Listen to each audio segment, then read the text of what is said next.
독립가정의 조건. 아침에 눈을 뜨자마자 숨이 막혔다. 베개에 얼굴을 파묻고 한참을 그렇게 있었다. 어제 있었던 일들이 파노라마처럼 머릿속을 스쳐 지나갔다. 현관 열쇠 소리, 냉장고 문이 열리는 소리, 그리고 시어머니의 도와주러 왔다는 말. 그 모든 것이 내 가슴을 짓눌렀다. 결혼하고 분가했을 때의 설렘이 아직도 선명하다. 우리 집은 우리 둘만의 공간이 될 거라고 믿었다. 작은 투룸이었지만 그곳에서 우리만의 리듬을 만들어가고 싶었다.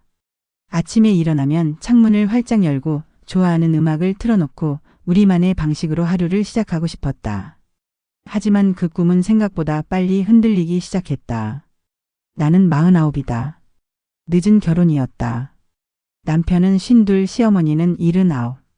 주변에서는 이 나이에 결혼하면 시집살이도 편할 텐데라고 했다. 나 역시 그렇게 생각했다. 하지만 나이와 상관없이 경계라는 것은 분명히 필요했다. 우리 집은 독립가정이야. 남편이 그랬다. 신혼 초기 시어머니 이야기가 나올 때마다 남편은 항상 이 말을 했다. 나는 그 말을 믿었다. 아니, 믿고 싶었다. 하지만 현실은 달랐다. 문은 자꾸 열렸다. 처음에는 사소한 것들이었다. 택배가 왔을 때 대신 받아주시는 것, 화분에 물을 주시는 것. 고마운 일들이었다. 하지만 어느 날부터인가 현관 비밀번호가 바뀌어 있었다. 그날 밤 남편에게 물어봤다. 여보, 비밀번호 누가 바꾼 거야? 아, 엄마가 세팅해 주셨어. 더 복잡한 번호로 하면 보안에 좋다고 하셔서. 그때부터였다.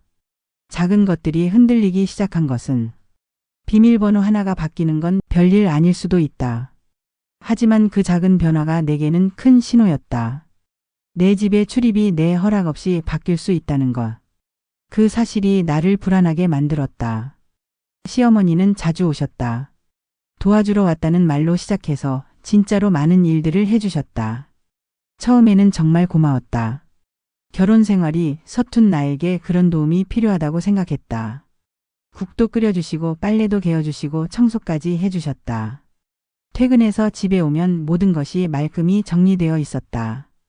우리 며느리 고생한다며 내 어깨를 토닥여 주실 때면 나는 정말 사랑받고 있다는 기분이었다. 친정 어머니를 일찍 여인 내게 시어머니의 손길은 따뜻했다. 그게 진짜 사랑인 줄 알았다. 하지만 어느 날 냉장고 문이 벌컥 열렸다. 퇴근해서 물을 마시려고 냉장고를 열었는데 내가 사둔 요거트가 사라져 있었다.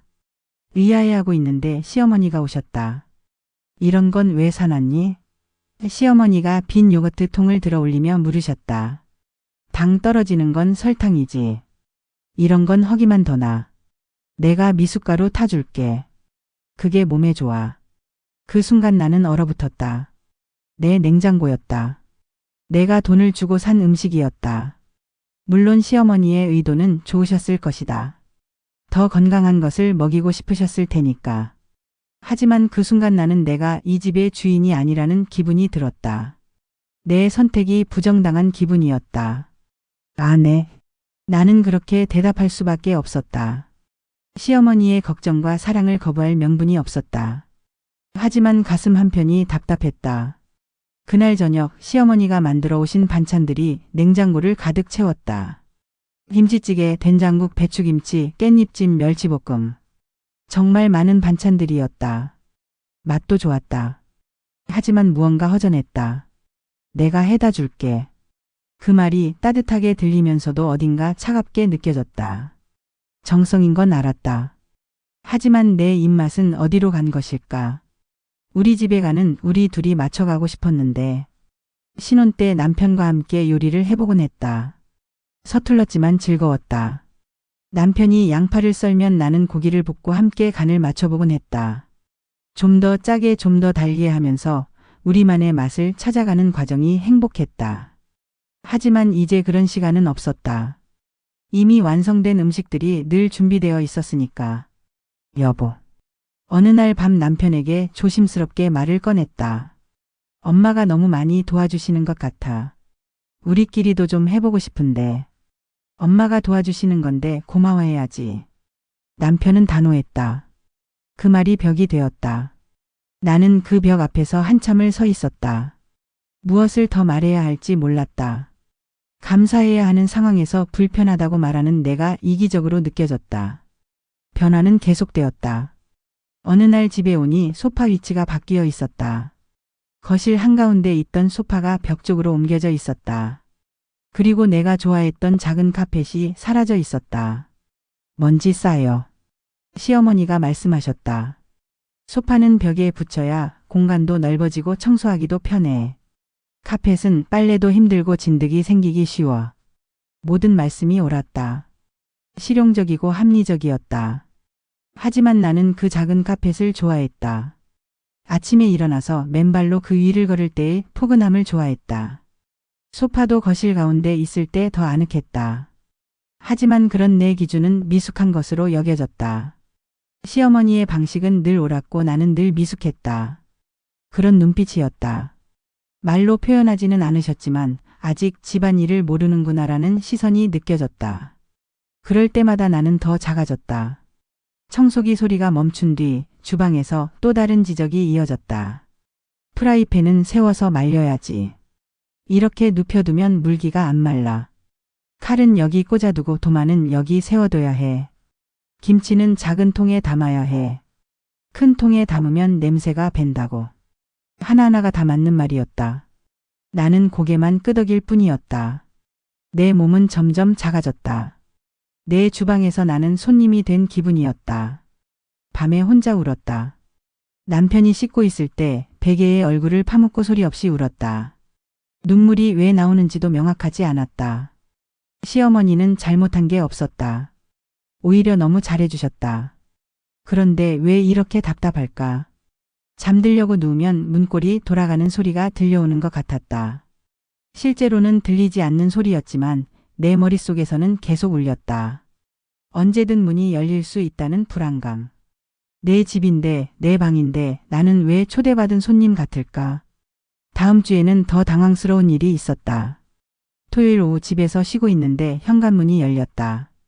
시어머니가 친구분들 3명과 함께 오셨다. 갑작스러운 집들이였다.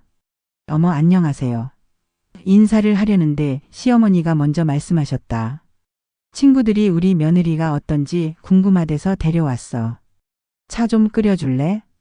거실이 시끌시끌해졌다. 친구분들은 집안을 둘러보시며 이런저런 이야기를 하셨다. 나는 부랴부랴 차를 준비했다. 평상복 차림이라 부끄러웠지만 어쩔 수 없었다. 며느리 손이 야무져. 한 분이 말씀하셨다. 내가 준비한 과일을 보시며 칭찬하셨다. 기분 좋은 말이었다. 하지만 그 뒤에 이어진 말들은 달랐다. 그래도 이런 건 이렇게 해야지. 시어머니가 내가 놓은 접시를 다른 곳으로 옮기셨다. 과일은 이렇게 담아야 예쁘게 보여. 웃음 속에 칼날이 숨어 있었다. 친구분들 앞에서 나는 교육받는 학생이 되었다. 접시는 제 손에서 떠났고 냄비는 다른 불로 옮겨졌다. 내 주방은 지도가 바뀌는 전쟁터 같았다. 친구분들이 돌아가신 후 나는 소파에 주저앉았다. 몸이 축 늘어졌다. 시어머니는 설거지를 하시며 말씀하셨다. 친구들이 우리 며느리 보기 좋다고 하더라. 그런데 차 대접하는 법은 좀 더 배워야겠어. 그 말이 마지막 한 방울이었다. 그날 밤 나는 폭발했다. 남편이 퇴근해서 오늘 엄마 친구분들 오셨다며? 어떠셨어? 라고 묻는데 갑자기 눈물이 쏟아졌다. 여긴 우리 집이에요. 떨리는 목소리로 말했다.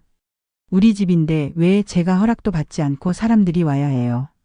왜 제가 내 집에서 손님 대접 방법을 배워야 해요? 엄마가 도와주시는 거잖아. 남편은 또 그 말을 했다. 친구분들한테 자랑하고 싶으셨던 거야. 그게 뭐가 잘못된 거야? 내 가슴이 쿵 하고 내려앉았다. 남편이 아니었다. 그 순간만큼은 그저 아들이었다. 아내의 마음은 보지 않고 어머니의 마음만 헤아리는 아들이었다. 당신은 제 남편이에요. 아들이 아니라. 내가 말했다. 저한테도 자존심이 있어요. 제가 원하지 않는데 갑자기 사람들이 와서 제가 부족하다고 평가받는 게 좋을 것 같아요. 너무 예민한 거 아니야? 엄마가 아기가 있어서 그런 게 아니라고. 그 말에 나는 더 이상 할 말이 없었다. 예민하다는 말. 그 말로 내 모든 감정이 부정당하는 기분이었다. 문제는 간섭이 아니었다. 문제는 경계였다. 문이 닫혀야 집이 된다. 경계가 있어야 사랑도 안전하다. 하지만 우리 집에는 경계가 없었다. 열쇠는 어디서든 돌아갔고 말은 허락 없이 방으로 들어왔다. 다음 날 나는 하루 잠수를 탔다. 회사에서 연차를 내고 복지관 북카페에 갔다. 아무도 없는 조용한 공간에서 혼자만의 시간을 가지고 싶었다. 내 앞에는 미지근한 아메리카노 한 잔과 49의 서러움이 놓여 있었다. 옆자리에서 봉사활동을 하던 언니가 말을 걸어왔다. 얼굴이 안 좋아 보이는데 집에 무슨 일 있어? 나는 쓴웃음을 지으며 대답했다. 독립 가정인데 독립이 아니네요. 언니는 고개를 끄덕였다. 간섭과 도움은 종이 한 장 차이야. 그 말이 날아와서 가슴에 붙었다. 그 한 장을 누가 쥐고 있느냐가 중요해. 언니가 계속 말했다. 누가요? 남편. 언니는 단호했다. 경계를 세우는 사람, 문을 닫는 사람. 그 역할을 남편이 해야 해. 엄마와 아내 사이에서 남편이 서야 한다고. 그 말이 내 가슴을 때렸다. 맞다. 시어머니가 문제가 아니었다. 남편이 문제였다. 남편이 경계를 세우지 않으니까 모든 것이 흔들리고 있었던 것이다. 집에 돌아오니 또 반찬통이 늘어나 있었다. 메모가 붙어 있었다. 엄마가 다 해놨다. 남편의 글씨였다. 단단하고 자신 있는 글씨였다. 나는 그 메모를 접어서 서랍에 넣었다. 그리고 한 장의 종이를 꺼냈다. 내 마음의 경계를 쓰기 시작했다. 방문 전 연락하기. 주방은 허락 후 사용하기. 열쇠는 부부만 소지하기. 반찬은 요청할 때만 가져오기. 적으면서 손이 떨렸다. 하지만 멈추지 않았다. 이건 시어머니에 대한 공격이 아니었다. 우리 가족을 지키기 위한 최소한의 룰이었다. 남편이 퇴근했다. 평소보다 일찍 왔다. 아마 어제 일 때문에 신경이 쓰였나 보다. 우리 경계를 정하자. 내가 종이를 내밀며 말했다. 남편은 인상을 찌푸렸다. 너무 예민해. 또 그 말이었다. 예민하다는 말로 내 모든 요구를 무효화시키려 하는 것이었다. 아니에요. 이건 예민한 게 아니라 우리 집의 규칙이에요. 엄마 마음 상하실걸. 그러면 제가 무너져요. 내 목소리가 조금 높아졌다. 당신은 제 남편이에요. 아들이 아니라. 남편은 한참 말이 없었다. 그러더니 갑자기 말했다. 내가 키를 드렸어. 공기가 멈췄다. 뭐라고? 내가 예전에 쓰러졌잖아. 혼자 있을 때. 불안했어. 그래서 엄마께 체크해 달라고 했어. 그제야 모든 것이 이어졌다. 열쇠, 비밀번호, 예고 없는 방문. 모든 것의 시작점이 남편이었다. 작년 봄 나는 한 번 쓰러진 적이 있었다. 과로와 스트레스로 인한 일시적인 현상이었는데 그때 남편이 크게 놀랐던 것이다. 그 일 이후 남편은 내가 혼자 있는 것을 걱정했다. 하지만 그 걱정이 이런 식으로 표현될 줄은 몰랐다. 여기서 첫 번째 깨달음이 왔다. 상대는 적이 아니었다. 적은 무경계였다. 적은 침묵이었다. 적은 미안함으로 포장된 회피였다. 미안해. 남편이 말했다. 그때 너무 무서워했잖아. 호흡이 가빠지고. 내가 없을 때 또 그럴까봐 걱정됐어. 그 말에 내 심장이 순간 흔들렸다. 남편의 걱정이 이해되었다. 하지만 이제는 달랐다. 우리는 둘이다. 우리가 함께 지켜야 한다. 다른 사람의 손이 아니라 우리 손으로. 내일 엄마랑 셋이 얘기하자. 내가 먼저 제안했다. 이제 도망치지 않을게요. 우리가 직접 해결해요. 다음 날 시어머니는 한 상을 차려놓고 기다리고 계셨다. 먹으면서 얘기하자는 말씀이었지만 그 부드러운 목소리 안에는 오래된 단단함이 있었다. 어머니, 내가 먼저 입을 열었다. 저도 이제 며느리이긴 하지만 그 전에 한 사람의 아내이고 한 집의 주인이에요. 시어머니의 눈썹이 실룩했다. 내가 뭘 잘못했니? 그 질문은 칼보다 어려웠다. 잘못한 게 없었다. 오히려 너무 잘해주셨다. 하지만 선을 넘으셨다. 도와주신 건 알아요. 하지만 허락 없이 냉장고를 여는 건 제게는 침실 이불을 걷는 기분이었어요. 허락 없이 가구를 옮기는 건 제 몸을 끌어당기는 것 같았어요. 내 말은 느리고 또렷했다. 여기는 제 삶이고 우리 부부의 리듬이에요. 시어머니는 잠시 고개를 숙이셨다. 그리고 천천히 말을 꺼내셨다. 여기서 두 번째 깨달음이 왔다. 내가 그렇게 살았어. 시어머니가 낮게 웃으셨다. 시집 와서 시어머니가 내 냉장고를 마음대로 열었지. 내가 만든 국엔 늘 간이 안 맞았고 내 방의 커튼도 내가 고르면 틀렸다고 했어. 그래도 입 다물고 살았어. 주름 사이로 오래된 눈물이 반짝였다. 나는 다짐했지.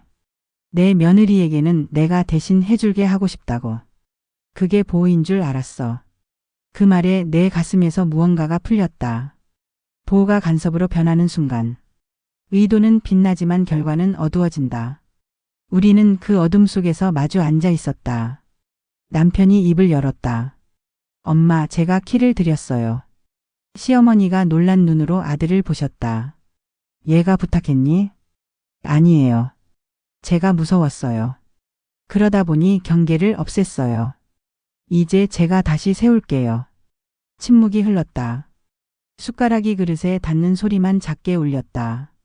시어머니가 한숨을 쉬셨다. 늙으면 쓸모없어지는 줄 알았어. 세 번째 깨달음이었다. 누군가에게 도움이 되어야 내가 여기 있구나. 그렇게 느꼈어. 그래서 더했어. 선을 넘은 것도 알아. 나는 그제야 시어머니의 도움이 어디서 오는지 알았다. 외로움. 쓸모의 불안. 사라질까봐 붙드는 손. 그 손이 내 집의 문고리를 잡았던 것이다. 어머니. 내가 말했다. 필요할 때 부탁드릴게요. 정말 필요할 때. 그럼 어머니 도움이 더 빛날 거예요. 그 사이에는 내가 종이를 꺼냈다. 이렇게 지켜주세요. 글자를 천천히 읽어드렸다. 방문 전 연락, 주방은 허락 후 사용, 열쇠는 부부만, 반찬은 요청 시. 시어머니는 종이를 오래 바라보셨다. 그러더니 고개를 끄덕이셨다. 열쇠는 돌려줄게. 손가방을 뒤져 작은 키를 꺼내셨다. 탁자 위에서 반짝였다. 근데 가끔 밥은 해줘도 되니? 목소리가 아주 조심스러웠다.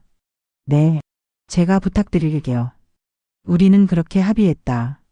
그날 밤 남편이 내 손을 잡았다. 미안해. 내가 아들 역할만 하고 있었네.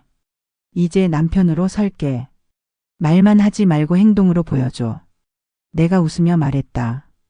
응. 약속할게. 며칠 후 우리는 새로운 리듬을 만들기 시작했다. 시어머니는 오시기 전에 문자를 보내셨다. 갈비찜 해줄까? 나도 부탁드렸다. 이번 주는 된장국이 먹고 싶어요. 주방은 다시 내 걸음으로 움직였다. 가구는 자리를 지켰고 소파는 우리 둘의 체온을 기억했다. 어느 토요일 시어머니가 빈손으로 오셨다. 오늘은 그냥 놀러 왔어. 그 말이 얼마나 고마운지. 우리는 같이 차를 마셨다. 내가 부탁해주니까 내 도움이 진짜 같아. 시어머니가 말씀하셨다. 어머니 이제 진짜예요. 남편도 변했다. 아들에서 남편으로. 설거지도 하고 수건도 제자리에 걸었다. 늦게라도 도착하면 된다. 경계는 사랑을 막는 벽이 아니다. 사랑을 지키는 울타리다. 우리는 그 울타리 안에서 다시 평온을 배웠다. 문은 닫혀 있고 종소리는 부드럽고 열쇠는 서랍에 잠들었다. 사람은 문 밖에서 묻는다. 들어가도 될까요? 사랑은 안에서 답한다. 어서 오세요. 여기까지 내 이야기다. 당신의 집에도 리듬이 돌아오기를 바란다. 나이가 들어도 인생의 주인공은 나 자신이다. 나는 오늘도 새벽에 눈을 떴다. 시계를 보니 5시 반이었다. 문틈으로 바람이 스며오는 소리가 들렸다. 순간 가슴이 쿵 내려앉았다. 혹시 또 누가 들어온 건 아닐까? 예전에 그 기억이 아직도 내 몸에 남아 있었다. 하지만 어젯밤은 평온했다. 열쇠는 서랍 속에 조용히 잠들어 있었고 우리가 만든 우리 셋의 리듬 채팅방에는 시어머니가 보낸 하트 이모티콘이 마지막 메시지였다. 그래도 나는 여전히 겁이 났다. 경계를 세운다고 해서 불안이 하루아침에 사라지는 것은 아니었다. 나는 스스로에게 말했다. 괜찮아. 경계는 살아있어. 문은 닫혀 있어. 우리가 만든 약속들이 지켜지고 있어. 하지만 마음 한구석에서는 여전히 의심의 목소리가 들렸다. 정말 괜찮을까? 이 평온이 계속될까? 핸드폰이 울렸다. 시어머니였다. 순간 심장이 빨리 뛰었지만 메시지를 확인해 보니 다행히 공격적인 내용은 아니었다. 시장 다녀온다. 뭐 필요한 거 있니? 예전 같으면 이런 메시지에도 부담을 느꼈을 것이다. 거절하면 서운해하실까봐, 그렇다고 부탁하면 또 의존하는 것 같아서. 하지만 이제는 달랐다. 우리가 정한 룰이 있었다. 필요한 건 제가 부탁드릴게요. 내가 단단히 답장을 보냈다. 그래. 알았다. 시어머니의 답장은 담백했다. 목소리에서 서운함이나 불만이 느껴지지 않았다. 나는 안심했다. 아침을 먹으며 남편에게 말했다. 오늘 저녁에는 셋이서 카톡으로 메뉴 정하자. 어제 약속했잖아. 남편이 웃었다. 좋지. 하지만 그의 웃음은 예전보다 조용했다. 뭔가 생각에 잠긴 듯한 표정이었다. 나는 그 변화가 좋았다. 예전처럼 무조건 엄마가 해주신다고 하지 않고 우리의 결정을 존중하는 모습이 보였다. 점심 무렵 휴대폰에 알림이 떴다. 우리 셋의 리듬 채팅방이었다. 시어머니가 보낸 메시지였다. 감자 세일해. 10kg에 10,000원. 필요하니? 예전 같으면 시어머니가 이미 사와서 좋은 거 골랐다고 하셨을 것이다. 하지만 이제는 미리 물어보셨다. 이 작은 변화가 나에게는 큰 의미였다. 나는 천천히 답했다. 이번 주는 괜찮아요. 다음에 부탁드릴게요. 시어머니가 하트 이모티콘을 눌렀다. 짧고 명확한 소통이었다. 서로 상처받지 않고 각자의 경계를 존중하는 대화. 기분이 좋았다. 그날 저녁 나는 소파에 앉아 오랜만에 책을 펼쳤다. 경계를 세우기 전에는 집에서조차 마음 편히 책을 읽기 어려웠다. 언제 문이 열릴지 모른다는 불안감 때문이었다. 하지만 이제는 달랐다. 남편이 옆에 앉으며 물었다. 요새 잘 자. 아직은 좀. 가끔 꿈에서 벨 소리가 울려. 솔직하게 답했다. 천천히 가자. 급할 거 없어. 그가 손을 내밀었다. 나는 그 손을 잡았다. 따뜻했다. 바로 그 순간이었다. 초인종이 울렸다. 띵동. 2번. 나도 모르게 숨이 멈췄다. 몸이 굳어졌다. 아직도 이런 반응이 나오는 것을 보니 내 불안이 얼마나 깊이 뿌리박혀 있는지 알 수 있었다. 남편이 먼저 일어났다. 도어폰 화면을 확인하더니 돌아봤다. 옆집 이모님이야. 나는 크게 숨을 내쉬었다. 시어머니가 아니라 다행이었지만 여전히 심장이 빨리 뛰고 있었다. 문을 열자 이모님이 손에 큰 봉투를 들고 서 있었다. 무언가 음식이 들어있는 것 같았다. 어머니가 너희 집에 반찬 놔두라고 하셨어. 이모님이 말했다. 나는 눈을 크게 떴다. 어머니가요? 아까 분명히 시장에서 아무것도 사지 않기로 했는데 갑자기 반찬을 보내신다는 게 이상했다. 응. 오늘 장 많이 보셨다더라. 혼자 먹기 아까우시다고. 그 말이 끝나기도 전에 내 마음에 불안이 피어올랐다. 뭔가 잘못되었다. 우리가 세운 경계가 다른 사람을 통해 우회되고 있는 것 같았다. 나는 즉시 시어머니께 전화를 걸었다. 어머니 반찬 부탁 안 드렸는데요. 전화 너머로 시어머니가 잠깐 멈칫하는 소리가 들렸다. 아 그게. 목소리가 흔들렸다. 이모님이 그냥 들고 가신 거래. 나는 깊게 숨을 들이켰다. 첫 번째 깨달음이었다. 시어머니가 경계를 어긴 게 아니라 옆집 이모님이 멋대로 움직인 것이었다. 하지만 문제는 여전히 남아 있었다. 경계는 사람마다 다르게 해석된다는 것이었다. 전화를 끊고 나서 나는 잠시 말문을 닫았다.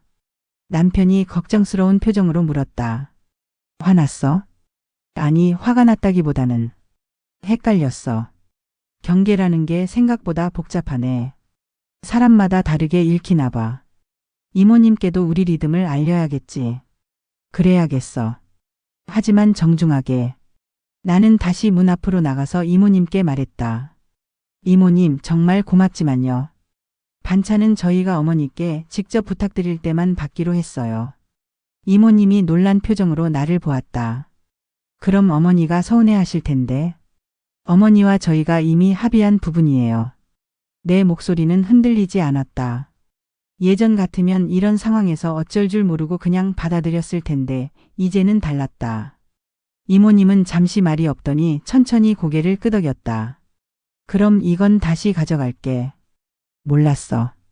봉투가 천천히 돌아갔다. 현관문이 닫히자 내 심장이 여전히 두근거리고 있었다. 하지만 이번에는 불안 때문이 아니라 뿌듯함 때문이었다. 남편이 내 어깨에 손을 올렸다. 잘했어. 그 말 한마디에 힘이 났다. 경계를 지키는 일이 이렇게 어려울 줄 몰랐다. 시어머니와의 합의만으로는 충분하지 않았다. 주변의 모든 사람들이 그 경계를 이해하고 존중해야 했다. 다음 날 아침 카톡이 왔다. 시어머니였다. 어제 일은 내 실수다. 이모님이 도와준다고 해서 그냥 부탁했는데. 미안하다. 나는 마음이 좀 누그러졌다. 시어머니도 새로운 규칙에 적응하느라 혼란스러우셨을 것이다. 괜찮아요. 다만 경계는 저희가 직접 설명할게요. 오해 없도록. 응. 그 뒤로 점이 3개 깜빡였다. 그리고 한 줄이 더 왔다. 고맙다. 그 메시지를 보고 나는 미소를 지었다. 시어머니도 변화하고 계셨다. 쉽지 않으셨을 텐데. 그 주 금요일 저녁 회사에서 남편에게 전화가 왔다. 회식이 있어서 늦는다고 했다. 나는 혼자 집에 있게 되었다. 평소 같으면 아무렇지도 않았을 텐데 그날 밤은 왜인지 밤 공기가 낯설게 느껴졌다. 문득 작년 봄에 쓰러졌던 그날이 떠올랐다. 남편이 출장 간 날이었다. 혼자 있는 게 무서워서 잠도 제대로 못 자고 있다가 갑자기 어지러움이 몰려왔다. 그때의 공포가 아직도 몸에 남아 있었다.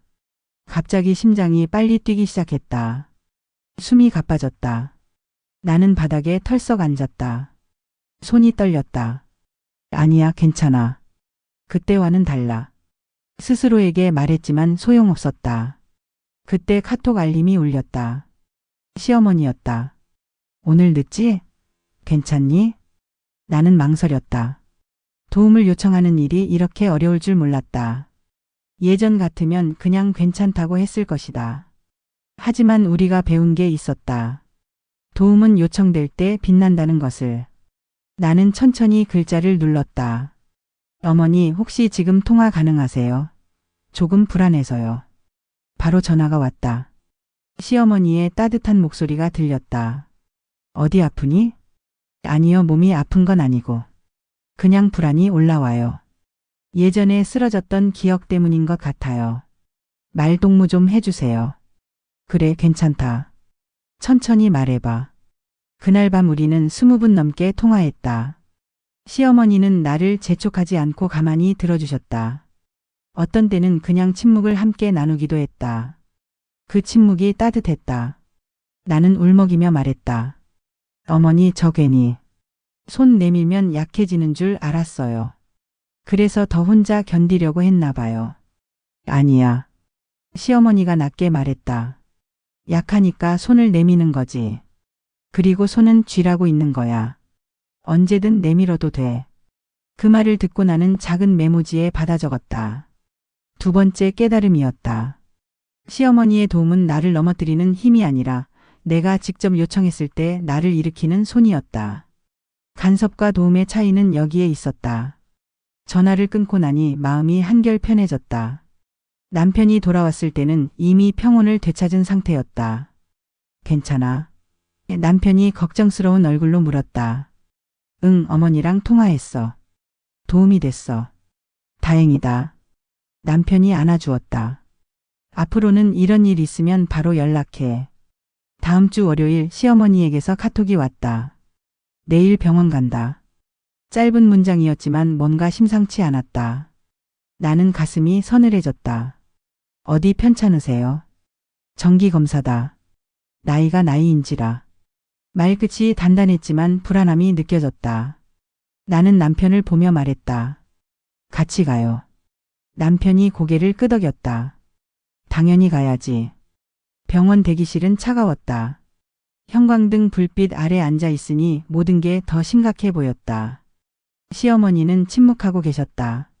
손등에 작은 검버섯이 보였다. 언제 생긴 걸까? 나도 모르게 손을 내밀어 시어머니의 손을 잡았다. 시어머니가 살짝 웃었다. 이제야 내 며느리 같네. 이제야요? 응. 요청을 잘하네. 예전엔 혼자 끙끙 앓기만 했는데. 우리는 조용히 웃었다. 웃음 속에 서로에 대한 이해가 섞여 있었다. 검사 결과를 기다리는 동안 남편이 갑자기 눈을 내리깔며 말했다. 나 사실 엄마 카드값 몇 달째 내가 내고 있어. 나는 멍해졌다. 왜 이제 말해? 말하면 내가 부담스러워할까봐. 그리고 엄마가 우리 도와주시려고 더 무리하셨을지도 몰라. 그가 한숨을 쉬었다. 반찬 사오시고 이것저것 해주시는 거. 다 돈이 드는 일이잖아. 그걸 생각 못했어. 세 번째 깨달음이었다. 도움의 그림자에는 말하지 않은 빚이 있었다. 설명되지 않은 부담들이 있었다. 우리가 시어머니의 도움을 당연하게 받아들이는 동안 그 뒤에 숨겨진 경제적 부담을 남편이 혼자 짊어지고 있었던 것이다. 나는 남편을 똑바로 봤다. 이제는 숨기지 마. 이런 것도 다 우리가 알아야 할 일이야. 맞아. 미안해. 우리가 가정의 주인이라면 돈 얘기도 식탁 위로 올려야 해. 투명하게. 남편이 고개를 끄덕였다. 그래야겠어. 검사 결과는 다행히 큰 이상이 없었다. 약간의 혈압 수치만 조심하면 된다는 소견이었다. 시어머니는 한숨을 길게 내쉬었다. 죽는 줄 알았네. 우리는 웃었지만 눈가가 촉촉했다. 가족이라는 게 이런 것이구나. 서로의 안위를 걱정하면서도 각자의 경계는 지켜나가는 것. 집으로 돌아오는 길에 시어머니가 말했다. 이제 나도 리듬을 제대로 배워야겠다. 너희 부담 주지 않고 도움받는 법. 나는 고개를 끄덕였다. 함께 배워가요. 그날 밤 우리는 식탁에 앉아 지출과 도움에 관한 새로운 경계를 적었다. 정기적인 생활비는 우리 부부가 맡는다. 시어머니의 반찬이나 도움은 요청할 때만, 그리고 비용은 미리 의논한다. 서로 부담되는 금액은 숨기지 않고 미리 이야기한다. 경제적 투명성을 유지한다. 얼마나 단순한 원칙들인가. 그런데 왜 우리는 이렇게 오래 돌아와야 했을까? 나는 조용히 웃었다. 어른이 되는 일은 참 어렵다. 며칠 후 직장에서 큰 프로젝트 때문에 야근이 있었다. 나는 거의 마지막으로 회사를 나왔다. 지하철 막차를 타고 집에 도착했을 때는 이미 밤 11시가 넘어 있었다. 엘리베이터를 기다리며 서 있는데 갑자기 눈앞이 어두워졌다. 또 그 증상인가. 벽에 기대며 숨을 크게 쉬었다. 과로가 누적된 것 같았다. 그때 휴대폰이 울렸다. 남편이었다. 지금 어디야? 집 앞에 차 대고 기다리고 있어. 나는 놀랐다. 어떻게 알았어? 내 위치 공유를 켜놨잖아. 내가 늦으면 데리러 오기로 우리 셋이 결정했던 거 기억 안 나? 아, 맞다. 지난주에 우리가 정한 새로운 안전 약속 중 하나였다. 네 번째 깨달음이었다. 감시가 아니라 합의된 안전망. 내가 요청한 도움이었다. 나는 미소를 지었다. 고마워. 금방 내려갈게. 엘리베이터에서 내려오니 정말 남편이 차 안에서 기다리고 있었다. 따뜻한 차 안에 앉으니 그제야 긴장이 풀렸다. 많이 힘들었지? 남편이 물었다. 응. 그런데 내가 와주니까 힘이 나. 이제 이런 게 진짜 도움이지. 예전처럼 엄마가 미리 알아서 해주시는 게 아니라. 맞는 말이었다. 도움의 타이밍과 방식이 얼마나 중요한지 새삼 느꼈다. 주말이 왔다. 김장철이 다가오면서 시어머니가 카톡을 보냈다. 다음 주에 김장을 조금만 할까? 작년처럼 많이 하면 너희가 부담스러울 것 같아서. 나는 답했다. 좋아요. 다만 양은 우리가 정해요. 우리 냉장고 크기 고려해서 3통만 하면 될 것 같아요. 3통이면 충분하겠니? 겨울 내내 먹어야 하는데. 네, 우리 리듬에는 그게 맞아요. 부족하면 중간에 더 담그면 되고요. 시어머니가 웃는 이모티콘을 보냈다. 그래, 배웠다. 많이 하는 게 능사가 아니구나. 그날 오후 현관 초인종이 또 울렸다. 이번에는 사촌 형수였다. 명절도 아닌데 갑자기 무슨 일일까? 큰 어머니가 반찬 많이 남으셨다던데 나눠줄까 해서 왔어. 나는 이번에는 당황하지 않았다. 이미 경험이 있었으니까. 형수의 말을 끝까지 들어준 다음 천천히 말했다. 형수님, 고마운 마음은 정말 감사한데요. 저희는 반찬을 어머니께 직접 부탁드리는 방식으로 바뀌었어요. 형수가 잠깐 멈췄다. 아, 그랬구나. 요새 젊은 사람들은 참 까다롭네. 그 말에 나는 웃었다. 저희가 젊어서가 아니라 우리 집이라서요. 각자의 방식이 있는 거죠. 문장은 짧았지만 분명했다. 형수도 별말 없이 돌아가셨다. 저녁에 남편이 물었다. 오늘 형수님한테 하는 말 멋있더라. 칭찬 고마워. 그런데 나도 하나 더 고백할 게 있어. 그가 머리를 극적였다. 엄마가 예전에 나한테 이렇게 말한 적이 있어. 내가 아내를 지키면 나는 내 경계를 지킬게. 그 말을 내가 놓쳤어. 나는 조용히 미소 지었다. 이제 다시 줍자. 그래. 늦었지만. 월요일 아침 시어머니가 갑작스럽게 카톡을 보냈다. 오늘은 외롭다. 단 4글자였지만 마음이 무거워졌다. 외롭다는 단어는 도움의 또 다른 얼굴이었다. 시어머니의 간섭이 사실은 외로움에서 비롯된 것일 수도 있다는 생각이 들었다. 나는 바로 전화를 걸었다. 어머니, 오늘 오후에 같이 산책할래요? 그래, 좋다. 그날 우리는 동네 공원에서 오래 걸었다. 은행잎이 노랗게 물든 길을 걸으며 이런저런 이야기를 했다. 숨이 차오를 때마다 벤치에 앉아 쉬었다. 너는 내 집에서 가장 좋아하는 소리가 뭐니? 시어머니가 갑자기 물으셨다. 나는 조금 생각해 보았다. 저녁 준비할 때 보글보글 끓는 소리, 그리고 남편이 집에 들어올 때 문 여는 소리, 남편이 웃는 소리요. 시어머니가 고개를 끄덕였다. 나는 요즘 초인종 소리가 무서워. 왜요? 언제부터인지 모르게 누군가가 나를 필요로 하지 않을까 하는 마음에 벨소리만 기다리게 됐어. 그게 내 존재 이유인 것처럼. 5번째 깨달음이었다. 시어머니의 간섭은 타인의 필요에 매달리는 불안의 다른 표현이었다. 나이가 들수록 자신의 쓸모를 증명하고 싶어 하시는 마음. 나는 조용히 말했다. 이제는 저희가 먼저 초대할게요. 어머니가 벨 소리를 기다리지 않으셔도 되도록. 시어머니의 어깨가 눈에 띄게 가벼워지는 것 같았다. 집에 돌아와서 우리는 새로운 약속을 만들었다. 일주일에 한 번은 우리가 먼저 시어머니를 초대한다. 그 외의 방문은 연락 후에 한다. 서로의 외로움을 숨기지 않는다. 3줄을 종이에 적었다. 시어머니가 그 종이를 가져가서 당신 집 냉장고에 붙이셨다. 이번에는 시어머니의 냉장고였다. 나는 그 모습이 예뻤다. 가을이 깊어져 드디어 김장날이 왔다. 우리는 약속대로 3통만 담갔다. 시어머니는 처음에 정말 이것만으로 충분하겠니?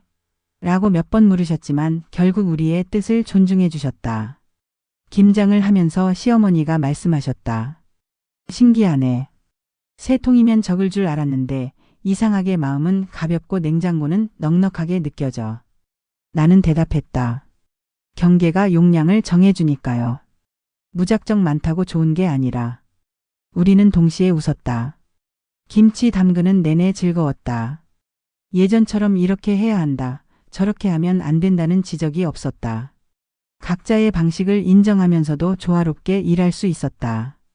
저녁 식탁에서 남편이 잔을 들었다. 우리 셋의 리듬의 건배. 우리는 잔을 부딪혔다. 그 소리가 창밖으로 퍼져나갔다. 나는 속으로 되뇌었다. 여기는 우리 집이다. 이제 정말 우리 집 같았다.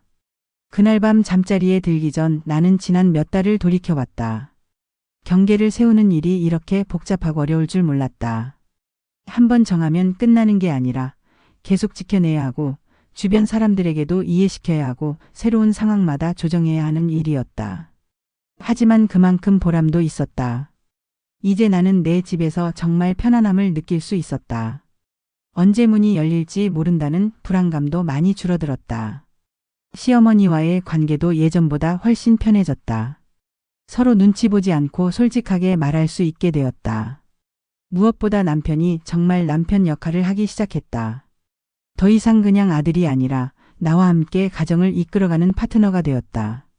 아침 공기가 차가웠다.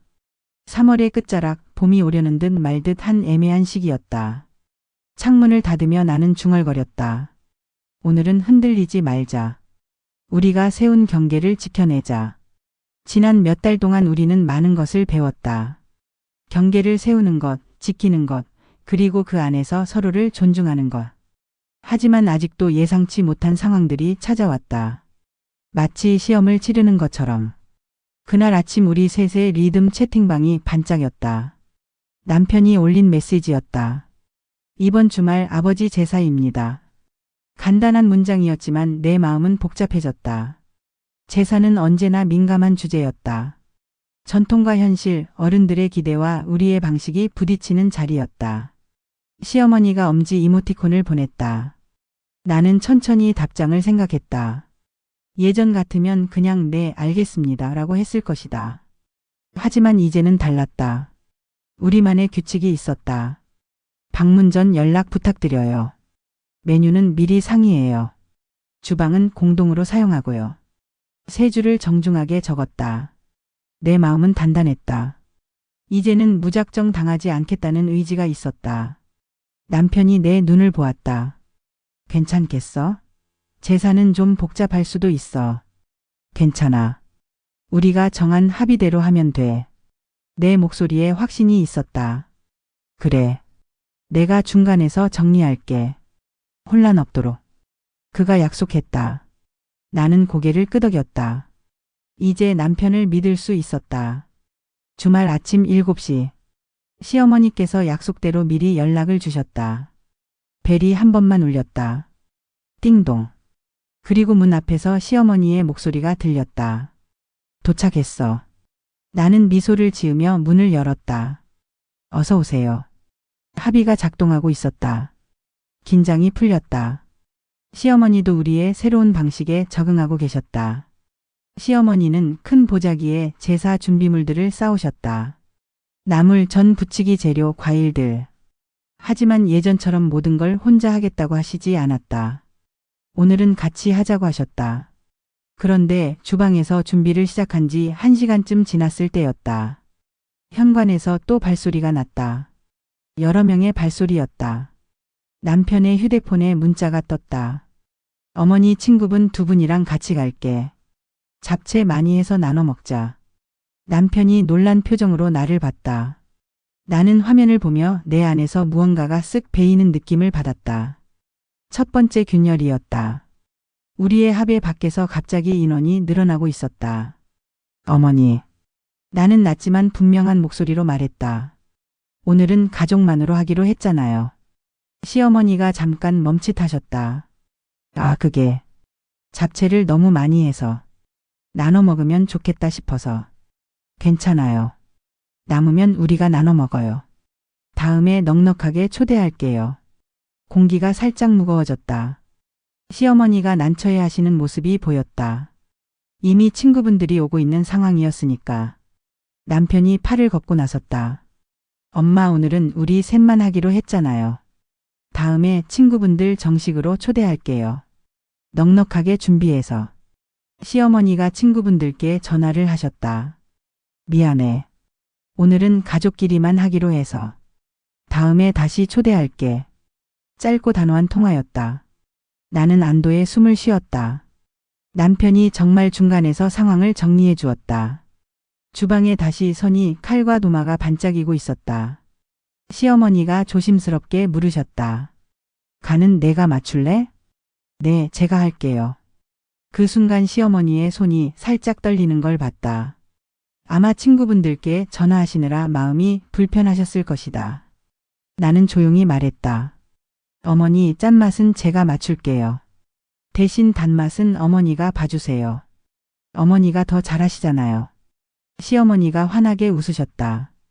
딜이네. 우리는 함께 웃었다. 서로의 영역을 인정하면서도 협력하는 방법을 찾은 것이다. 상차림을 마치고 잠시 앉았을 때 남편이 조심스럽게 말을 꺼냈다. 엄마, 저번에 말한 카드값 이야기 우리 셋이 공유하자고 했잖아요. 시어머니가 고개를 들으셨다. 벌써 말했구나. 나는 숨을 고르고 말했다. 숨기지 않기로 했어요. 투명하게 가자고 했잖아요. 바로 그때 시어머니의 휴대폰이 울렸다. 문자 알림이었다. 화면에 숫자가 떴다. 연체 알림 메시지였다. 카드 대금이 며칠째 연체되고 있다는 내용이었다. 시어머니가 급히 화면을 가리셨다. 하지만 우리는 이미 봤다. 두 번째 균열이었다. 도움의 그림자가 다시 목을 들고 있었던 것이다. 어머니, 내가 먼저 말했다. 감출수록 더 무거워져요. 알아. 그런데 체면이라는 게 있잖니. 시어머니의 목소리가 작아졌다. 남편이 말을 이었다. 우리 안에서만 체면 내려놓으세요. 밖에서는 제가 지켜드릴게요. 시어머니의 눈이 작게 흔들렸다. 그럼 다음 달까지만 도와줄 수 있을까? 아니요. 나는 단호하게 고개를 저었다. 오늘부터 구조를 바꿔요. 고정 지출은 저희가 맡을게요. 변동비는 상의해서 정하고요. 시어머니가 내 얼굴을 오래 바라보셨다. 내가 많이 강해졌구나. 경계가 저를 강하게 만들었어요. 하지만 강해진 만큼 더 따뜻하게 도울 수 있어요. 시어머니가 미소를 지으셨다. 좋다. 그렇게 하자. 제사 음식 준비가 거의 끝나갈 무렵 현관벨이 또 울렸다. 이번에는 시고모였다. 남편의 고모였다. 잠깐 들렀다 가려고. 시고모의 목소리가 현관 밖에서 들렸다. 시어머니가 자리에서 벌떡 일어나셨다. 언니다. 나는 남편을 봤다. 남편이 문을 열었다. 시고모가 활짝 웃으며 들어오셨다. 집이 참 좋네. 인테리어도 깔끔하고. 그런데 그 말 뒤에 커다란 쇼핑백을 내미셨다. 새 도마야. 요즘 나온 항균 도마래. 바로 바꿔서 써봐. 세 번째 균열이었다. 선물이라는 이름으로 포장된 배치 변경이었다. 나는 천천히 웃었다. 고맙습니다. 정말 좋은 걸로 가져다 주셨네요. 하지만 오늘은 제사 준비가 다 끝났어서요. 다음에 저희가 정말 필요할 때 열어볼게요. 시고모의 미소가 굳었다. 뭐 이렇게 아깝게. 바로 써보면 되는데. 시어머니가 내 눈치를 슬쩍 보셨다. 어떻게 반응할지 궁금하신 것 같았다. 남편이 앞으로 나섰다. 고모님, 고마운 마음은 정말 감사한데요. 저희 집은 저희가 정해요. 필요할 때 부탁드릴게요. 그의 목소리가 낮고 단단했다. 그 순간 나는 남편의 옆모습을 새로운 시선으로 바라봤다. 더 이상 그냥 아들이 아니라 진짜 남편이었다. 우리 집의 문직이었다. 그 표정이 낯설 만큼 든든했다. 시고모가 잠깐 당황하시는 기색이었지만 곧 웃으며 말씀하셨다. 그래, 그럼 나중에. 제사를 지내고 식사가 끝난 후 설거지를 정리하는데 시고모가 작은 목소리로 한마디 던지셨다. 요즘 며느리들이 너무 센 세상이지. 어른들이 해주는 것도 다 따져. 시어머니가 눈을 내리까르셨다. 나는 그 말 위에 조용히 내 문장을 올렸다. 강해서가 아니라 서로를 보존하려고 그러는 거예요. 경계가 있어야 관계가 오래 가거든요. 시고모가 피식 웃으셨다. 글쎄 그런가. 그 웃음도 지나갔다. 시고모가 돌아가신 후 문이 닫히자 공기가 다시 가벼워졌다. 그날 밤 시어머니가 카톡을 보내셨다. 오늘 너희 둘 정말 멋있었다. 나는 답했다. 어머니도 멋있으셨어요. 나는 뭐가? 친구분들께 정중하게 말씀하신 거요. 쉽지 않으셨을 텐데. 큰 용기였어요. 말풍선이 잠시 멈췄다가 작은 메시지가 왔다. 고맙다. 작은 하트 이모티콘이 따라왔다. 다음 주 수요일 회사에서 남편에게 전화가 왔다. 갑작스런 출장이 잡혔다는 것이었다. 부산으로 사흘 일정이었다. 나는 달력을 봤다. 수요일부터 금요일까지 사흘 동안 혼자 있어야 했다. 심장이 2번 연달아 쿵 뛰었다. 작년에 쓰러졌던 기억이 아직도 생생했다. 남편이 출장 간 날이었다. 그때의 공포가 아직 내 몸에 남아 있었다. 하지만 이번에는 달랐다. 나는 나에게 말했다. 준비하자. 도망치지 말고 차근차근 준비하자. 첫날 밤이 왔다. 집이 이상하게 조용했다. 평소에는 남편의 존재를 크게 의식하지 않았는데 혼자 있으니 모든 소리가 크게 들렸다. 나는 불안을 의자에 앉히고 이름을 붙였다. 초인종 공포. 그 공포에게 말했다. 내가 와도 괜찮아. 나는 문을 바로 열지 않을 거야. 도어폰으로 확인하고 내가 원할 때만 열 거야. 마치 주문을 외우는 것처럼 몇 번 되뇌었다. 그런데 정말로 벨이 울렸다. 띵동. 심장이 순간 빨라졌지만 나는 침착하게 도어폰을 확인했다. 택배 기사였다. 나는 숨을 고르고 문을 반쯤만 열었다. 문 앞에 놓아주세요. 내 목소리가 떨리지 않았다. 택배 기사가 다녀간 후 나는 문을 닫고 안으로 들어왔다. 작은 승리였지만 의미가 컸다. 나는 스스로에게 박수를 쳤다. 둘째 날 시어머니에게서 카톡이 왔다. 저녁 같이 먹을까? 예전 같으면 고마워하며 바로 내라고 했을 것이다. 하지만 나는 답했다. 오늘은 혼자 연습해 볼게요. 셋째 날에 초대할게요. 그래, 내 리듬이 맞다. 무리하지 마. 짧지만 따뜻한 답장이었다. 시어머니도 내가 혼자 있는 시간을 연습하고 있다는 걸 이해해 주셨다. 나는 그날 저녁 혼자 요리를 해서 먹었다. 간단한 김치찌개였지만 내가 원하는 간으로 끓여서 먹으니 맛있었다. 조금 더 단단해지는 기분이었다. 셋째 날 남편이 돌아오는 날이었다. 저녁에 시어머니를 초대했다. 식탁에 따뜻한 미역국이 끓고 있었다. 시어머니가 미소를 지으셨다. 내가 다 혼자 했니? 네. 불 조절도 마음 조절도 제가 다 했어요. 그 말에 시어머니의 눈빛이 조금 젖었다. 나 이제 안 서운해. 왜요? 내가 할 일은 내가 부탁할 때까지 기다리는 거라는 걸 알겠어. 그게 진짜 도움이고. 그 말이 내 마음의 먼지를 털어내는 것 같았다. 다음 주 금요일 회사에서 전체 직원 워크숍이 있었다. 1박 2일 일정이었다. 처음에는 가지 않으려고 했다. 또 혼자 집에 있어야 한다는 생각이 무서웠다. 하지만 남편과 시어머니가 모두 괜찮다고 했다. 한 번은 떠나봐야 해. 집이 무너지지 않는다는 걸 확인하는 것도 필요해. 남편이 말했다. 나는 나에게 물었다. 정말 가도 될까? 그리고 답했다. 가자. 한 번은 떠나서도 집이 튼튼하다는 걸 경험해보자. 워크숍 둘째 날 밤 동료들과 단체 사진을 찍었다. 오랜만에 마음껏 웃었다. 그때 카톡 알림이 울렸다. 동네 단체 카톡방이었다. 평소에는 별로 확인하지 않는 방이었는데 어떤 사람이 우리 집 사진을 올렸다. 현관 앞 사진이었다. 우리가 붙여둔 작은 쪽지가 선명하게 보였다. 방문 전 연락 부탁드려요. 그리고 그 밑에 누군가 댓글을 달았다. 요즘 새파란 며느리들이 더럽게 까다롭네. 어른들 오는 것도 이렇게까지? 네 번째 균열이었다. 우리의 경계가 동네 사람들의 조롱거리가 되는 순간이었다. 내 손이 떨렸다. 순간 단톡방을 나가버리고 싶었다. 하지만 잠시 멈춰 생각했다. 그리고 시어머니에게 먼저 메시지를 보냈다. 어머니, 동네 단톡에 저희 집 쪽지 사진이 올라왔어요. 좀 기분이 나쁜 댓글도 있고요. 시어머니가 바로 답장을 보내셨다. 내가 정리할게. 걱정 마. 몇 분 후 단톡방에 시어머니의 이름이 떴다. 그리고 긴 메시지가 올라왔다. 이 사진 속 쪽지는 저희 가족이 함께 정한 약속입니다. 오해하지 마세요. 경계는 싸움이 아니라 예의입니다. 연락하고 문을 두드리는 예의, 부탁하고 돕는 예의 말이에요. 단톡방이 잠시 정적에 빠졌다. 그리고 한 명이 물었다.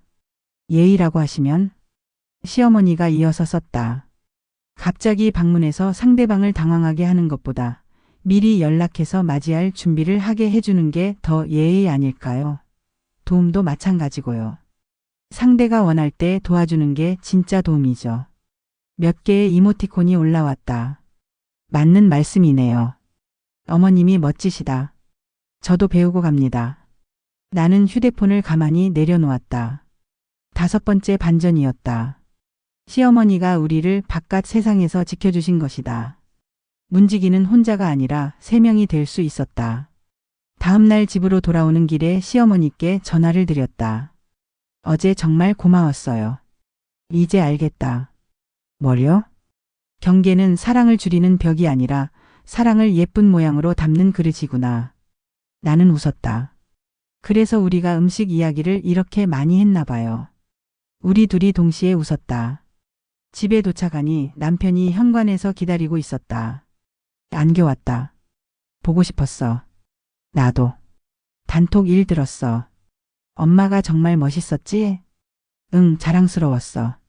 남편이 내 손을 잡고 거실로 이끌었다. 다음은 내 차례야. 무슨 차례? 그가 서랍에서 서류 한 장을 꺼냈다. 집에 등기부등본 사본이었다. 그리고 그 옆에 공동명의 변경 신청서가 있었다. 6번째 반전이었다. 집의 소유권에서도 진짜 주인이 나란히 서게 되는 것이었다. 이제 진짜로 우리 집이야. 서류상으로도. 남편이 말했다. 당연한 일을 이제야 하는 거지만. 내 눈이 뜨거워졌다. 고마워. 아니야. 당연한 일이야. 우리는 서류를 조심스럽게 접어서 서랍에 넣었다. 철컥하는 소리가 단단했다. 그날 저녁 시어머니가 오셨다.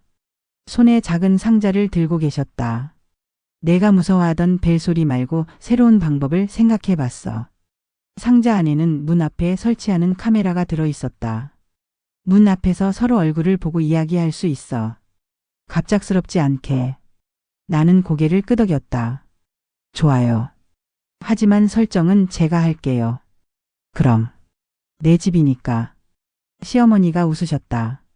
설치를 마치고 우리는 시험 삼아 초인종을 눌러봤다. 서로의 얼굴이 화면에 떴다. 멋쩍게 손을 흔들어 봤다. 신기했다. 그렇게 무서웠던 벨소리가 이제는 약속 신호처럼 들렸다. 띵동. 어서 오세요. 순서가 생겼다. 예의가 생겼다. 무엇보다 안심이 생겼다. 며칠 후 시고모에게서 전화가 왔다. 그날 좀 무례했구나. 미안해. 나는 웃었다. 괜찮아요. 저도 많이 배웠어요.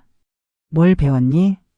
선물은 받는 사람의 상황과 리듬을 고려할 때 더 의미가 있다는 거죠. 전화기 너머에서 웃음소리가 났다. 그렇지. 다음에는 내가 정말 필요할 때 말해. 네, 그렇게 할게요. 짧지만 진솔한 대화였다. 봄이 완연해졌을 무렵 시어머니가 문자를 보내셨다. 벚꽃이 피었다. 같이 볼까? 나는 캘린더를 열어봤다. 일요일이 비어 있었다. 좋아요. 대신 점심은 제가 준비할게요. 오케이. 하트 이모티콘이 날아왔다. 벚꽃길을 걸으면서 시어머니가 물으셨다. 넌 너 자신에게는 어떤 경계를 치니? 조금 생각해 보았다. 다른 사람의 기대를 제 책임으로 착각하지 않기. 그리고 제가 할 수 있는 것과 없는 것을 명확히 구분하기. 좋다. 시어머니가 한 줄을 더 보태셨다. 나는 외로움을 다른 사람에게 빚으로 떠넘기지 않기로 했어. 우리는 동시에 고개를 끄덕였다. 나도 시어머니도 남편도.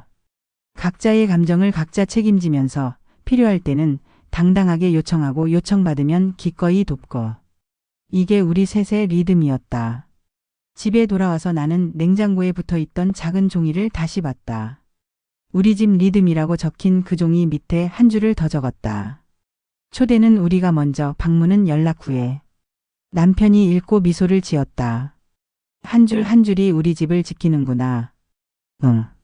종이 한 장의 힘이야. 나는 조용히 말했다. 간섭과 도움의 차이는 정말 종이 한 장이었어. 그날 밤 잠자리에 들기 전 나는 지난 일들을 돌이켜봤다. 경계를 세우는 게 이렇게 어려운 일인지 몰랐다. 한번 정하면 끝나는 게 아니라 계속 지켜내야 하고 새로운 상황마다 적용해야 하고 주변 사람들에게도 이해시켜야 하는 일이었다. 하지만 그만큼 보람도 있었다. 이제 정말 우리 집 같았다. 편안했다. 시어머니와의 관계도 훨씬 자연스러워졌다. 서로 눈치 보지 않고 솔직하게 이야기할 수 있었다.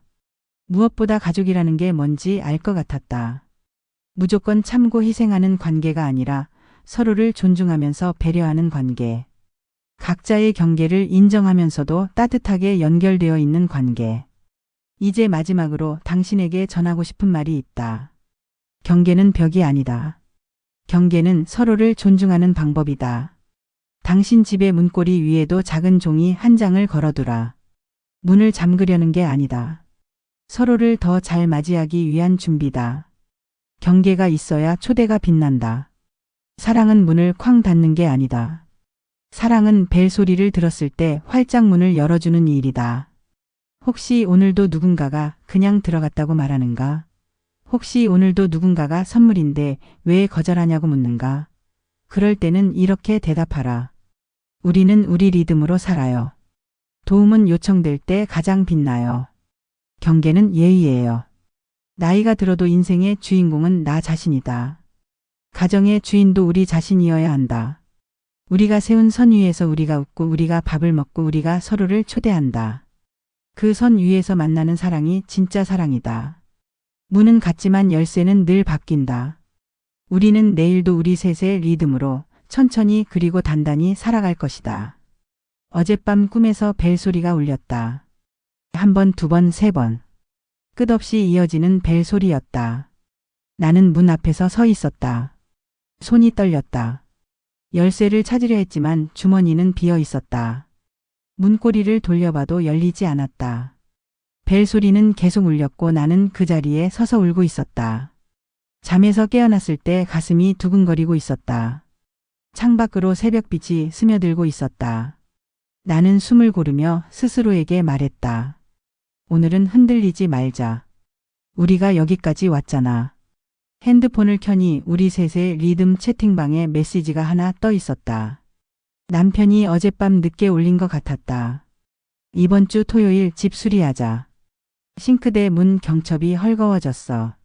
시어머니가 아침 일찍 하트 이모티콘을 보내셨다. 나는 천천히 답장을 적었다. 좋아요. 다만 역할 분담을 먼저 정하고 시작해요. 이제는 무엇을 하든 미리 이야기하는 것이 자연스러워졌다. 예전처럼 누군가 혼자서 모든 걸 떠맡거나 갑작스럽게 바뀌는 일은 없었다. 토요일 아침 문이 한 번 울렸다. 띵동. 두어폰 화면에 시어머니의 얼굴이 떠올랐다. 나는 웃으며 말했다. 어서 오세요. 시어머니가 운동화를 벗으시며 들어오셨다. 현관의 봄 햇살 냄새와 마늘장아찌 냄새가 섞여 흘렀다. 익숙하고 편안한 냄새였다. 이제는 이 냄새가 침입이 아니라 초대받은 향기라는 걸 알 수 있었다. 남편이 거실에서 공구함을 열고 있었다. 나사와 드라이버들이 크기별로 정렬되어 있었다. 이상하게 든든한 광경이었다. 우리는 각자 맡을 일을 정했다. 남편은 경첩수리, 시어머니는 서랍 안잡동사니, 분류, 나는 수납공간 재정리. 작업을 시작한 지 얼마 되지 않아 작은 나사 하나가 바닥에 떨어졌다. 시어머니가 재빠르게 주워주셨다. 이건 내가 끼워봐. 우리 눈빛이 부딪혔다. 예전 같으면 시어머니가 바로 돌려 끼우셨을 것이다. 내가 하는 게 빨라라고 하시면서. 하지만 오늘은 아니었다. 나는 고개를 끄덕이고 차분히 드라이버를 돌렸다. 철컥. 문이 반듯하게 닫혔다. 잘했네. 내 손에 기술이 생겼어. 시어머니가 웃으셨다. 그 말이 참 따뜻했다. 단순한 칭찬이 아니라 내가 이 집의 주인으로 성장하고 있다는 인정 같았다. 싱크대 아래에서 작업하던 남편이 말했다. 이 기회에 배수호스도 교체하자. 좀 낡았어. 나는 설명서를 펼쳐보고 있었는데 그때 현관에서 발소리가 났다. 첫 번째 예상치 못한 변수였다. 큰 어머니가 떡을 보내셨다고 해서 가져왔어요. 시고모의 아들이었다. 큰 상자를 들고 서 있었다. 예전 같으면 나도 모르게 아, 네. 들어오세요 라고 했을 것이다. 하지만 이제는 달랐다. 나는 한 박자 쉬고 우리 셋의 리듬 채팅방에 메시지를 올렸다. 선물이 도착했어요. 오늘 받을까요? 아니면 나중에 정식으로 초대할까요? 남편이 바로 답했다. 오늘 받되 현관에서 전달받자.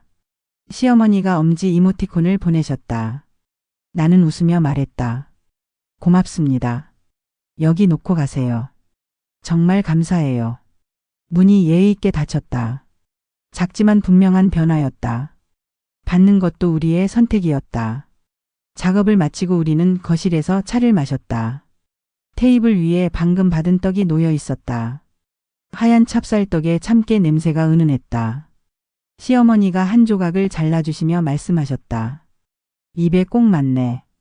3통짜리 김장처럼요. 내가 대답했다. 우리는 함께 웃었다. 적당한 양, 적당한 거리, 적당한 관계. 적당함이 이렇게 편안할 수 있다는 걸 몰랐다. 그때 남편이 서랍에서 서류를 꺼냈다. 지난번에 준비해둔 공동명의 변경 서류였다. 오늘 우체국 들러서 보내자. 그가 말했다. 내 심장이 살짝 떨렸다. 진짜로? 진짜로. 그는 펜을 내밀었다. 나는 서명했다. 내 이름이 집의 주인으로 공식 등록되는 순간이었다. 시어머니가 조용히 박수를 치셨다. 이제 진짜 우리 집 문직이네. 그 말에 눈가가 뜨거워졌다. 문직이. 그 단어가 이렇게 따뜻할 수 있다니. 오후가 되자 시어머니에게 전화가 왔다. 목소리가 평소와 달랐다. 친구가 갑자기 쓰러져서 병원에 입원했대. 목소리가 떨렸다. 잠깐 들러야겠어. 나는 곧바로 말했다. 제가 운전해 드릴게요. 괜찮다. 버스 타면 돼. 아니에요. 저도 걱정돼요. 같이 가요. 시어머니가 잠시 침묵하시더니 말씀하셨다. 그러면 같이 갈래? 네. 나는 신발을 신었다. 병실에는 소독약 냄새와 생명의 냄새가 섞여 있었다. 시어머니의 친구분은 많이 야위어 계셨다. 시어머니는 그 손을 꼭 잡으셨다. 다음 주에 내가 죽 끓여서 올게. 친구분이 힘없이 웃으며 물으셨다. 내 며느리가 끓여줄까? 시어머니가 내 쪽을 보셨다. 부탁하면 해줄 거야. 나는 고개를 끄덕였다. 부탁하시면요. 친구분이 미소를 지으셨다. 요즘 젊은 며느리들은 다르네. 나는 천천히 대답했다. 다른 게 아니라 서로를 지키는 방식이 달라진 거예요. 그게 더 오래 갈 수 있는 방법인 것 같아요. 집으로 돌아오는 길에 시어머니가 창밖을 보셨다. 봄이 완연히 펼쳐지는 거리였다. 가로수 위에서 새가 지저귀고 있었다. 시어머니가 낮은 목소리로 말씀하셨다. 나 젊을 때는 누군가가 나에게 부탁해주는 게 참 부러웠어. 왜요? 나는 늘 시키는 일만 했거든. 누군가 어머니 이것 좀 도와주세요라고 정중하게 말해주는 사람이 없었어. 그 말이 내 마음을 깊이 베었다. 두 번째 깨달음이었다. 시어머니가 허락 없이 집 안으로 들어와서 이것저것 해주셨던 그 손길. 실은 평생 단 한 번 제대로 부탁받아보고 싶었던 마음에서 나온 것이었다. 어머니, 내가 말했다. 이제부터 저는 자주 부탁할게요. 정말 필요할 때마다. 시어머니가 환하게 웃으셨다. 그럼 나는 자주 허락을 구할게. 우리는 신호등 앞에서 서로를 바라봤다. 빨간불이었다. 기다리자는 신호였다. 서두르지 말고 천천히 가자는. 그날 밤 남편이 소파에 앉아 무거운 목소리로 말했다. 회사에서 지방 발령 이야기가 나왔어. 나는 책에서 눈을 들었다. 언제? 아직 확정은 아니야. 하지만 가능성이 높대. 부산지사로. 공기가 순간 무거워졌다. 세 번째 위기였다. 우리가 여기까지 쌓아온 모든 것들이 흔들릴 수 있는 순간이었다. 만약 가게 되면 어머니는 혼자 계시게 되는 거네. 그렇지. 그럼 우리는 어떻게 하지? 우리 집은? 질문들이 연달아 쏟아져 나왔다. 나는 물 한 잔을 마시고 마음을 가라앉혔다. 그리고 조용히 말했다. 경계는 지키면서 책임은 나누자. 거리가 멀어져도 우리가 배운 방식은 바뀌지 않을 거야. 우리는 종이를 꺼내서 적기 시작했다. 발령 시 가정 플랜. 첫째 줄 시어머니 생활 패턴 파악하고 지원 체계 구축. 둘째 줄 도움 요청 루트 명확화 응급 상황 대비. 셋째 줄 우리 거주지 결정은 부부가 우선 결정. 넷째 줄 모든 선택 후 죄책감 금지. 나는 마지막 줄에 동그라미를 쳤다. 죄책감은 경계를 녹이고 사랑을 질리게 만드니까. 하지만 일주일 후 남편의 발령은 갑자기 취소되었다. 인사정책이 바뀌었다는 이유였다. 전화를 받고 나서 우리는 허탈하게 웃었다. 이 모든 고민이 뭐였지? 남편이 말했다. 하지만 이종희는 버리지 말자. 내가 답했다. 언젠가 또 이런 일이 생길 수 있어. 그때도 이렇게 차근차근 대비하자. 약속처럼 비상등처럼 그 계획서를 서랍에 넣어두었다. 봄이 깊어져 초여름이 다가왔다. 어느 날 밤 봄비가 내렸다. 높지 않은 빗소리가 창틀을 두드리고 있을 때 초인종이 울렸다.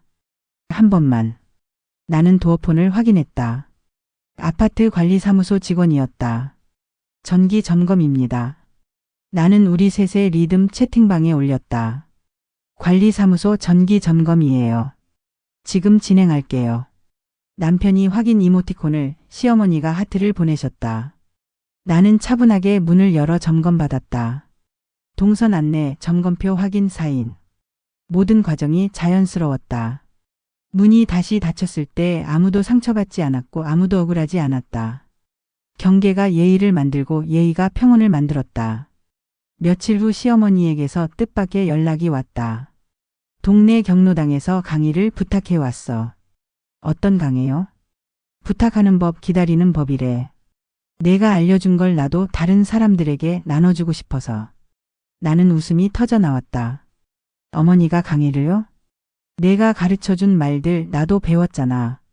이제 다른 사람들도 배웠으면 좋겠어. 네 번째 반전이었다.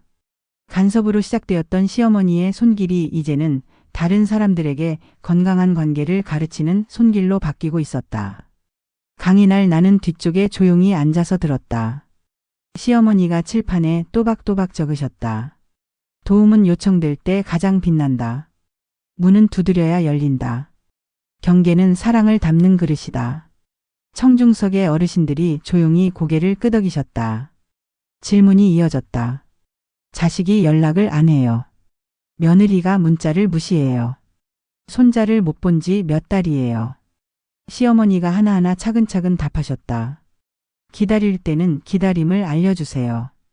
언제든 연락하라가 아니라 이번 주에 안부 한번 들려주면 고맙겠다고 구체적으로. 부탁할 때는 이유를 함께 적어주세요. 와라가 아니라 외로워서 얼굴 보고 싶다고 솔직하게.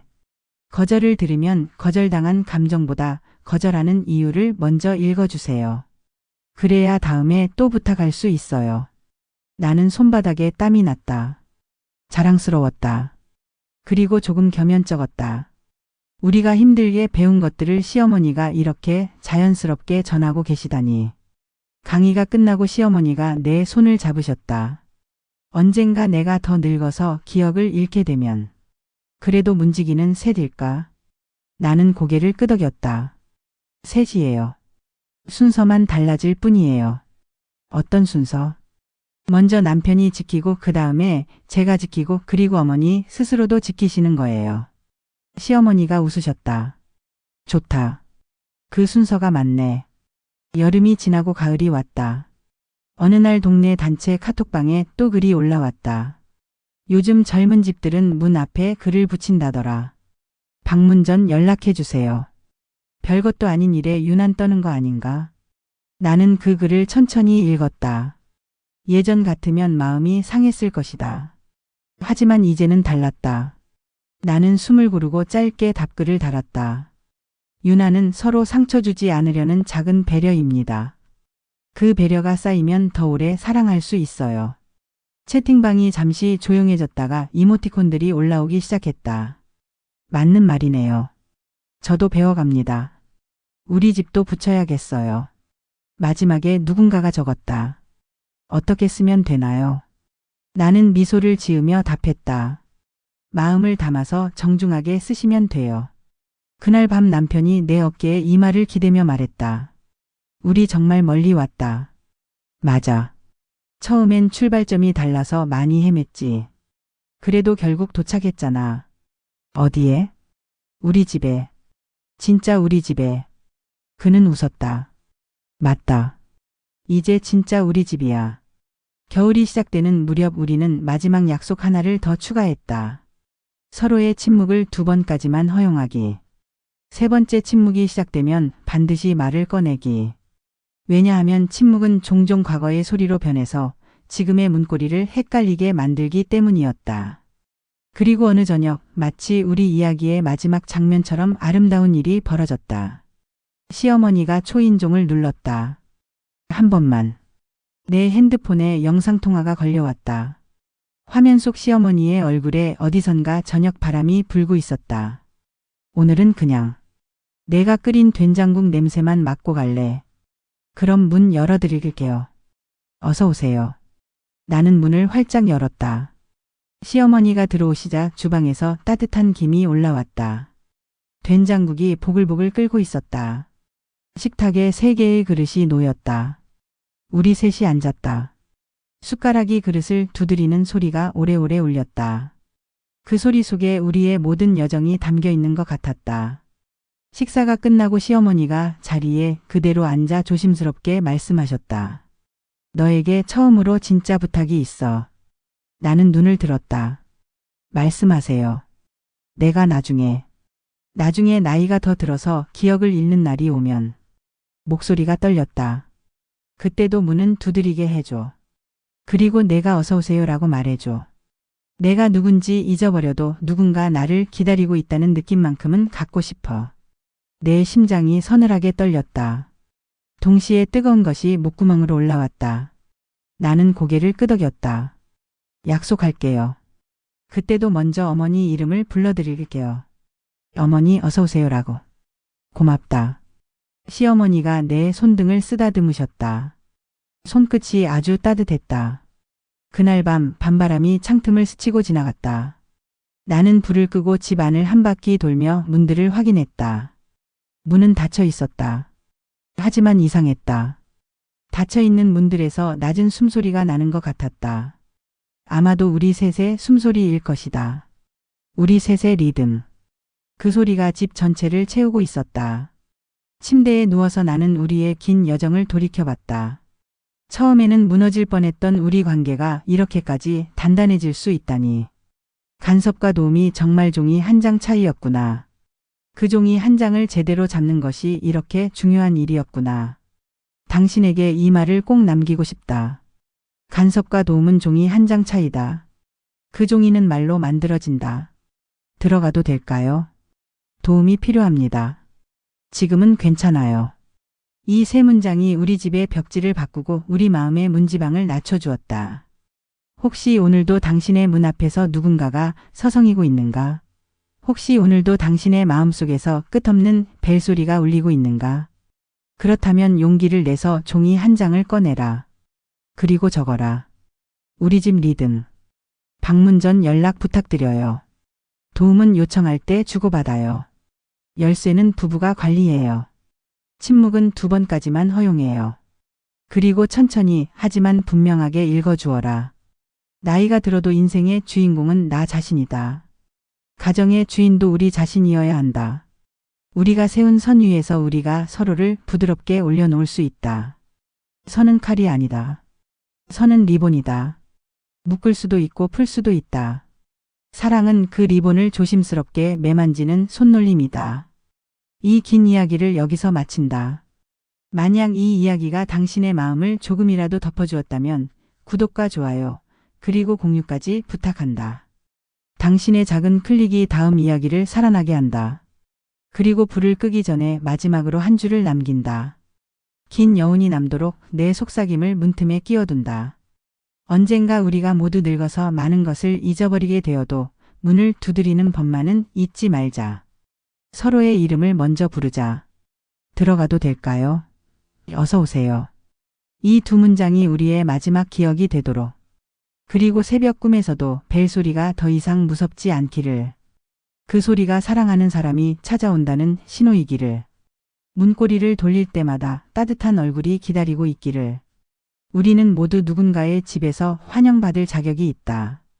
그 집이 바로 우리가 스스로 만들어가는 집이다. 문은 같지만 열쇠는 계속 바뀐다.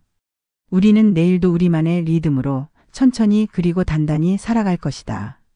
안녕. 그리고 안녕히. 우리 모두의 집에 평안이 깃들기를.